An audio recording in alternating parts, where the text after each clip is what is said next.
집에서 만드는 반려동물들의 특별식 게살 요리. 저번 주는 부드럽게 갈아서 먹을 수 있는 무스 형태의 음식을 만들어 봤는데요. 이번 주는 씹히는 식감을 좋아하는 아이들을 위한 특별식으로 치즈 미트볼을 준비해 봤습니다. 영양 밸런스를 위해 함께 급여할 야채와 간단히 만들 수 있는 소스까지 있으니 빠르게 가보죠.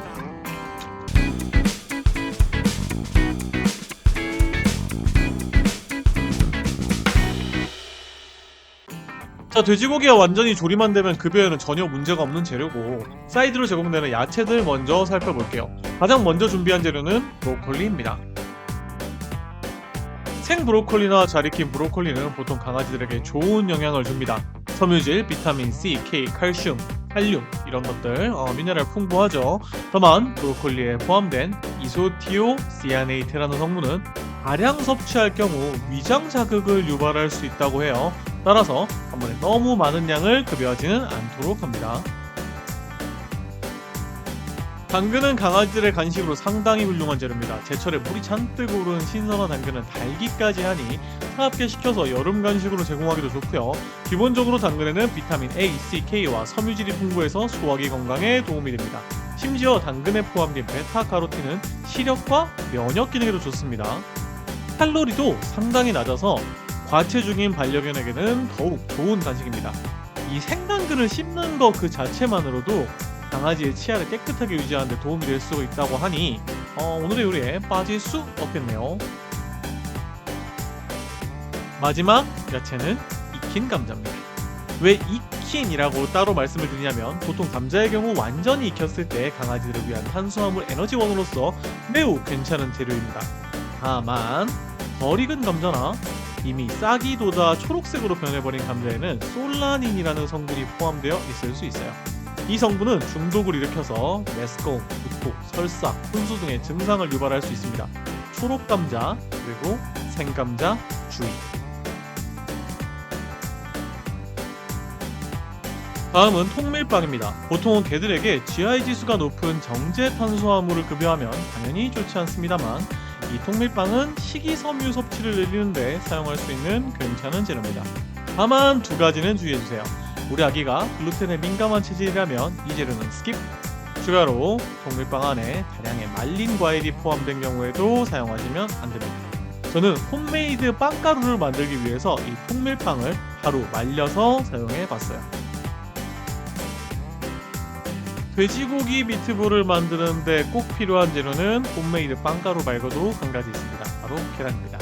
이 계란은 단백질, 아미노산, 필수 지방산의 훌륭한 공급처죠. 또한 비타민 A, D, E, B12, 철분, 셀레늄 같은 미네랄도 풍부합니다. 다만 꼭 완전히 익혀서 급여하는 걸 권장드려요. 영양학적인 걸 제외하더라도 생계란은 살모넬라 감염의 위험이 있거든요. 마지막으로 요리에 윤기를 더해줄 올리브 오일입니다. 작은 개는 4분의 1티스푼, 중간 크기의 개는 2분의 1티스푼, 큰 개는 1티스푼 정도 급여가 가능하다고 알려져 있고요. 오메가3와 오메가6 지방산이 풍부해서 피부와 털 건강, 특히 건조하고 가려운 피부를 완화하는 데 도움이 된다고 하네요. 소화 및 변비 완화는 물론 풍부한 항염 성분이 관절염 같은 염증성 질환을 갖고 있는 개에게 도움이 될 수 있다고 합니다. 저는 이것저것 첨가물이 없는 순수한 고품질의 엑스트라 버진 올리브 오일 사용을 권장드립니다. 추가로 오늘도 약간의 기호성을 위해 소량의 무염 버터, 저염 치즈, 그리고 락토 프리 우유를 사용할 예정이니까요. 이 재료들이 강아지들에게 급여가 가능한지 궁금하신 분들은 상단의 이전 영상 참고 바랍니다. 브로콜리는 한입 크기보다 살짝 크게 잘라 준비합니다. 당근이나 감자처럼 단단한 재료와 함께 익힐 때는 그 재료들보다 살짝 크게 자르지 않으면 완전히 뭉개져 버리거든요.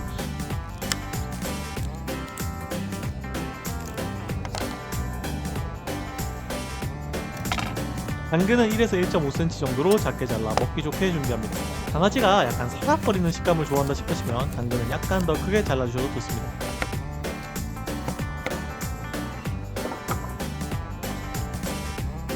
감자는 최대한 작게 잘라주세요. 완전히 푹 익혀야 되기 때문에 너무 크게 자르면 조리하기가 어렵습니다.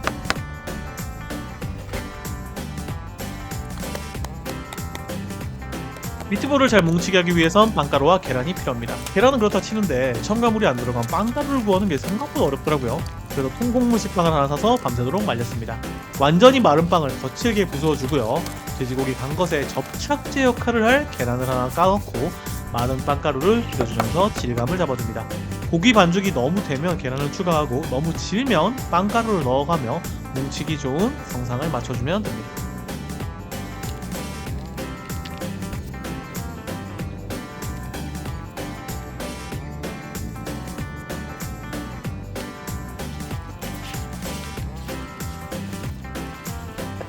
돼지고기 반죽이 적당히 완성되었으면 한두 번 탁탁 내리쳐 안에 있는 봉지를 빼줍니다.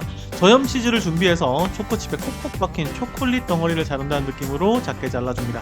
이 치즈를 아까 준비한 돼지고기 반죽 안에 박아 넣어줄 거예요.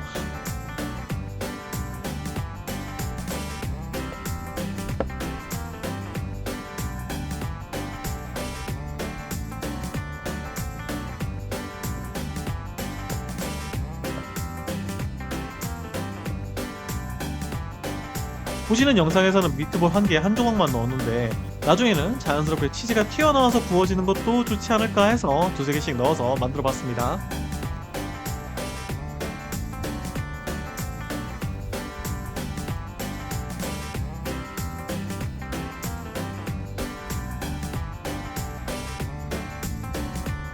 너무 뜨겁지 않게 달군 팬에 올리브오일을 둘러줍니다. 엑스트라 버진 올리브오일은 온도가 과하면 타버리기 때문에 약불을 유지하는 게 중요합니다. 재료는 간단한 차례대로 감자 먼저 넣어 기름에 살살 불려가 익혀주고 당근도 투입합니다.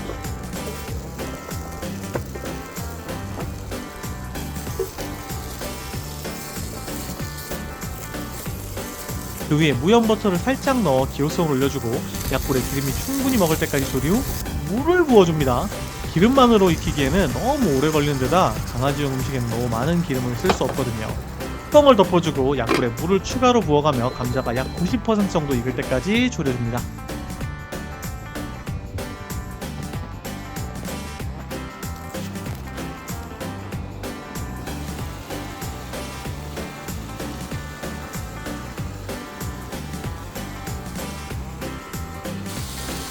아까 설명드렸죠? 다른 애들은 괜찮은데 감자는 100%다 익어야 돼요. 감자가 거의 다 익었을 때에 맞춰 브로콜리를 넣어주고 필요하다면 물을 추가로 약간 더 부어가며 브로콜리도 익혀줍니다.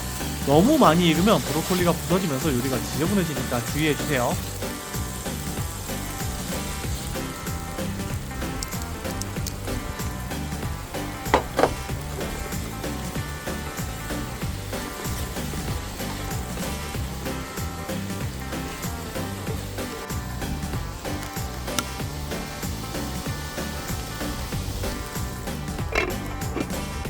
야채가 다 익었으면 한쪽에 빼두고 아까 만들어준 미트볼을 준비합니다.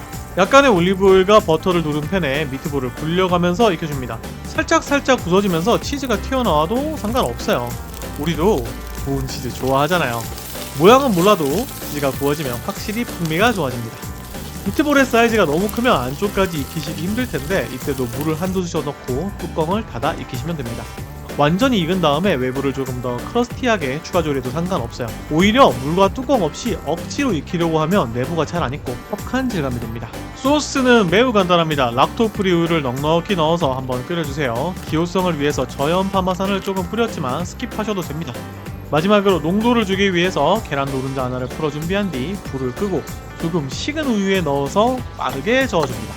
다시 불을 약불로 올려서 계란이 충분히 익으면 우유의 농도가 나오게 됩니다.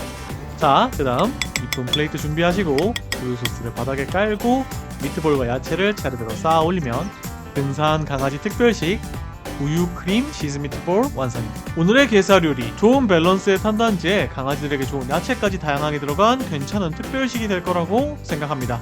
미트볼을 만드는 게 조금 어려울 수 있지만 저희 영상을 보시고 천천히 따라해 보신다면 어렵지 않게 집에서 시도해 보시기 좋은 요리가 될 겁니다.